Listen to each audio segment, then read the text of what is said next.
সুজলা সুফলা শস্য শ্যামলা আমাদের এই বাংলাদেশ দেখতে যতটা সুন্দর আসলেও কি ততটা?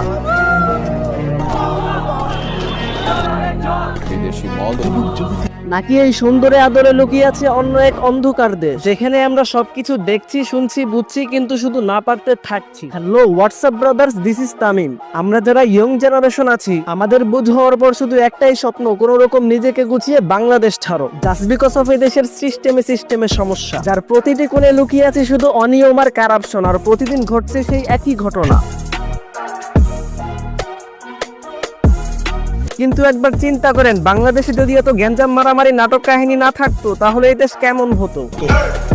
মানে কেমন হতো যদি সরকারি দল এবং বিরোধী দলের কোনো আধিপত্য না থাকতো, যদি প্রশাসন তার ক্ষমতার সঠিক ব্যবহার করত, যদি সাংবাদিক বাস্তব নিউজ পাবলিশ করত? কেমন হতো যদি চারপাশে এত অশ্লীলতা না থাকতো?